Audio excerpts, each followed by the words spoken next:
શ્રી ગણેશાય નમઃ. નમસ્કાર દર્શક મિત્રો. ધન રાશિ શનિદેવ વક્રી બને છે. કર્મફળદાતા, ન્યાયકર્તા, ન્યાયપ્રિય શનિ મહારાજ વક્રી બને છે. ક્યારથી? તારીખ 27/7/2026 સોમવારે અષાઢ સુદ 13 સવારે 10:27 મીન રાશિમાં જ વક્રી બને છે. ક્યાં સુધી રહેશે? તારીખ 11 ડિસેમ્બર 2026 શુક્રવાર માક્ષર સુદ બીજને દિવસથી શનિદેવ મીન રાશિમાં જ માર્ગી બનશે. તો આ સમય, આ 138 દિવસનો સમય તમારી ગુરુની અધિપત્યવાળી ધન રાશિ માટે કેવો રહેશે એ વિશેની માહિતી. તો તમારી ધન રાશિથી શનિદેવ મીન રાશિમાં વક્રી બને છે એ ચોથા ભાવથી રહેશે. ચોથો ભાવ માતાનું સુખ, જમીન, મકાન, વાહન, મિલકત આ બધું સંબંધિત હોય છે.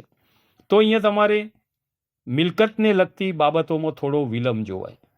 કોઈ ઘર ખરીદવાનું હોય અથવા તો કોઈ જૂની સંપત્તિ હોય એનું કોઈ મરામત હોય અથવા કોઈ પણ વસ્તુ આને લગતી હોય એમાં થોડું, જો જૂની પારિવારિક મિલકતોનું કંઈક સોર્ટ આઉટ હોય એમાં પણ ધીરજ રાખવી પડે. ધીમે ધીમે એનો ઉકેલ મળે.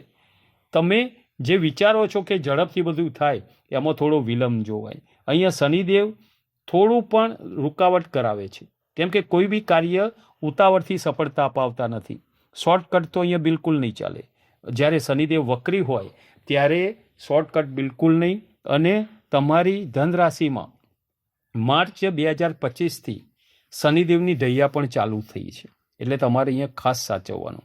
અહીંયા નવું કાર્ય પ્રારંભ કરતાં પહેલાં કરવાનું નવું કાર્ય, પણ તમારે છે ને એ નવા કાર્ય વિશેની માહિતી લેવાની, એના વિશે ચિંતન કરવાનું, કોઈનું માર્ગદર્શન લેવાનું, વિશ્વાસુ વ્યક્તિની સલાહ સૂચન લેવાનું.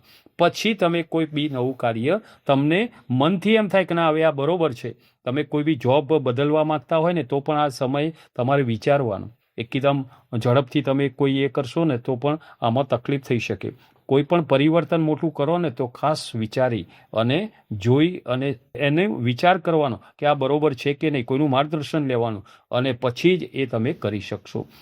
કરવાની ના નથી, પણ આ સમય એવો છે એટલે ખાસ, કેમ કે અમુક વખતે બદલાવ આમ થાય કે ના હું કોઈ જોબ બદલી લઉં, પણ આમાં શું થાય છે અમુક વખતે આપણી જે નિયમિત જે વસ્તુ હોય છે ને એ પણ છૂટી જતી હોય છે. એટલે ખાસ તમારે, અને વ્યવસાયમાં પણ વધુ નાણાં રોકતા પહેલાં પણ થોડું વિચારવાનું, કેમ કે અમુક વખતે આવા મહાદશાઓ હોય, ઢૈયા ચાલતી હોય, આવા બધામાં અમુક વખતે ખોટા નિર્ણયો લેવાઈ જતા હોય છે. એટલે ખાસ અહીંયા ત્યાં. બીજું અહીંયા તમારે ખાસ કોઈ બી વ્યક્તિ જોડે વાદ વિવાદમાં ન ઉતરવું, કોઈના મધ્યસ્થી ન બનવું. તમારે ઇમ્પોર્ટેન્ટ્સ બધા પેપર્સ હોય, ધારો કે કરાર કંઈક હોય, કોઈ દસ્તાવેજ હોય, આમાં ખાસ સાવચેતી રાખવાની. તમે પૂરું વાંચી સમજી અને કોઈનું માર્ગદર્શન લઈને પછી જ એમાં તમે આગળ વધવાનું. અહીંયા શનિદેવની ત્રીજી દ્રષ્ટિ તમારી ધન રાશિથી છઠ્ઠા ભાવ ઉપર રહેશે. છઠ્ઠો ભાવ રોગ, ઋણ, રીપુ એટલે તમારા જે શત્રુઓ એના વિશેનો હોય છે. અહીં તમે ધીમે ધીમે તમારા હરીફોથી આગળ વધી શકો. તમારા હરીફો તમારા આગળ ફાવે નહીં. તમારી મહેનતથી ધીરે ધીરે તમે પ્રગતિ કરી શકો. કેમ કે આપણે દર વખતે તમારી રાશિને કહીએ છીએ કે તમારી રાશિનો ગુણધર્મ છે ને એ પરોપકારનો છે. કોઈ બી વ્યક્તિની સેવા કરવી તમને ખૂબ ગમે છે, એટલે અહીંયા તમને તમારી પ્રગતિ પણ થઈ શકે. અહીંયા તમારી જવાબદારીઓ પણ વધે, વર્કલોડ વધે. અમુક વખતે માનસિક રીતે એમ થાય કે આટલું બધું મારું વર્કિંગ છે, પણ એમાં તમે સફળતા મેળવી શકો. તમારે સ્વાસ્થ્યને લઈને, તમારા આરોગ્યને લઈને તમારે થોડું સાવચેત રહેવાનું રહેશે. અને આ સમય તમારે તમારા જૂના જે પેન્ડિંગ કામ છે એ એક પછી એક ઉકેલવાના. અને ખાસ મેં કીધું ને કે શોર્ટકટ નહીં કરવાનું. આ બહુ મહત્ત્વની વસ્તુ છે. શેર સટ્ટા આ બધી વસ્તુઓથી દૂર રહેવું. આ જ્યારે આવી બધી મહાદશા હોય ને ત્યારે તો કોઈ બી વ્યક્તિને સાંભળવો, પણ એની વાતમાં આવી અને કોઈ ખોટો ઉતાવળો નિર્ણય નહીં લેવો, આ ખાસ મહત્ત્વની વસ્તુ છે. શનિદેવની 7મી દ્રષ્ટિ તમારી રાશિથી 10મા ભાવ ઉપર રહેશે. 10મો ભાવ છે એ કર્મસ્થાન છે. અહીંયા તમારી નોકરીમાં જવાબદારીઓ વધશે.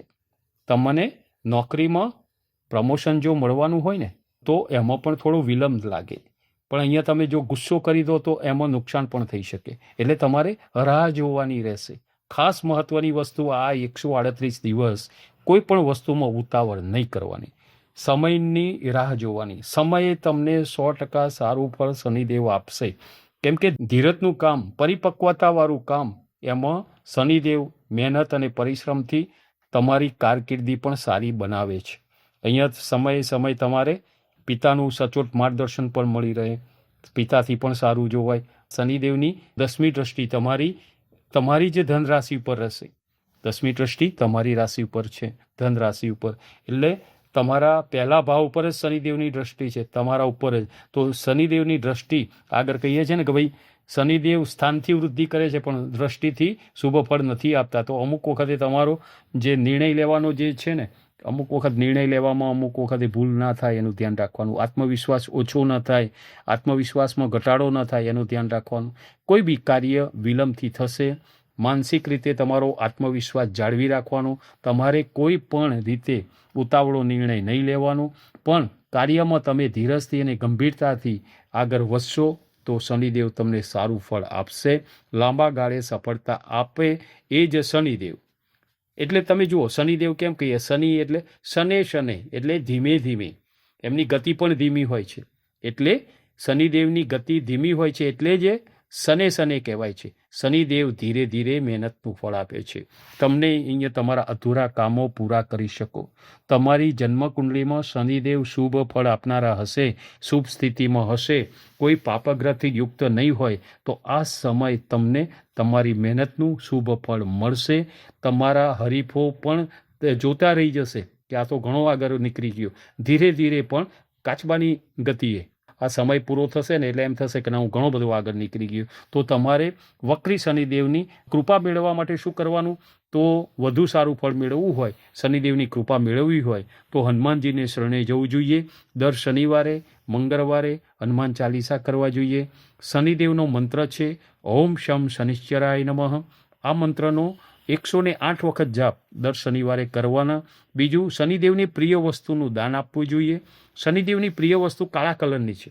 કાળા અડદ, કાળા તલ, કાળા વસ્ત્રો, આ બધું જરૂરિયાતવાળા વ્યક્તિને દક્ષિણા સહિત આપવું જોઈએ. ગાયને ઘાસચારો કરવો, કાગડાને કંઈક ખવડાવવું. બીજું, શનિદેવની ખાસ વસ્તુ કહું કે માતાનો આદર કરે છે જે વ્યક્તિ, એ શનિદેવ એમના ઉપર ખૂબ કૃપા કરે છે.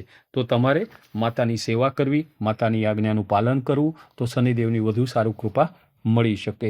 તો આ હતું મીન રાશિના શનિદેવ વક્રી બને છે મીન રાશિમાં, એ તમારી ગુરુની અધિપત્યવાળી ધન રાશિમાં કેવું ફળ આપનારા બની રહેશે એ વિશેની માહિતી. નમો નારાયણ.